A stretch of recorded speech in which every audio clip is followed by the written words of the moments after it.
Hi welcome to simple things. ഇന്ന് നമുക്ക് ചെമ്മീൻ ചമ്മന്തി ഉണ്ടാക്കിയെടുക്കാം. അപ്പോൾ കുറച്ച് നല്ല ചെമ്മീൻ, ഉണക്ക ചെമ്മീൻ കിട്ടിയിട്ടുണ്ടായിരുന്നു. അപ്പോൾ ഞാൻ തലയും വാലും ഒക്കെ കളഞ്ഞിട്ട് ചട്ടിയിലിട്ട് നല്ലോണം മൂപ്പിച്ച് മാറ്റി വെച്ചിട്ടുണ്ട്.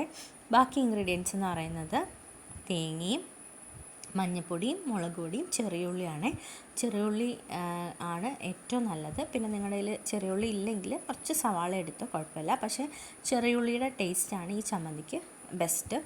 അപ്പം ഞാൻ മൂപ്പിച്ച് വെച്ചേക്കുന്ന ആ ഒരു മിക്സിയിലിട്ട് ഒന്ന് പൊടിച്ചെടുത്തിട്ടുണ്ട്. ബാക്കി മിക്സും കൂടെ നമുക്ക് ചതച്ചെടുക്കാം.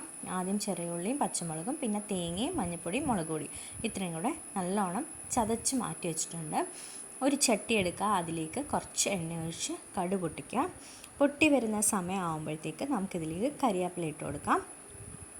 കരിവേപ്പില ഒന്ന് മൂത്ത് വരുന്ന സമയമാകുമ്പോഴത്തേക്ക് നമ്മൾ മിക്സിയിൽ ചതച്ച് വെച്ചേക്കുന്ന ആ ഒരു അരപ്പുണ്ടല്ലോ, അത് ചട്ടിയിലേക്കിട്ട് ഒന്ന് പച്ച മണം മാറുന്നവരെ ഒന്ന് തോത്തിയെടുക്കാം.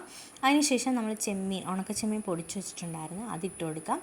ഇതിലേക്ക് ഉപ്പും കൂടി ഇട്ട് കൊടുത്താൽ മതി. എന്നിട്ടൊന്ന് തോത്തിയെടുക്കാം. അപ്പോൾ അടിപൊളി ടേസ്റ്റാണ്. ഇത് നിങ്ങൾക്ക് ഫ്രിഡ്ജിൽ സ്റ്റോർ ചെയ്ത് വെക്കാനും പറ്റും. അപ്പോൾ നിങ്ങൾ എന്തായാലും ട്രൈ ചെയ്ത് നോക്കണം. നാളെ ഒരു വീഡിയോ ആയിട്ട് വരുന്നവരെ ബായ്.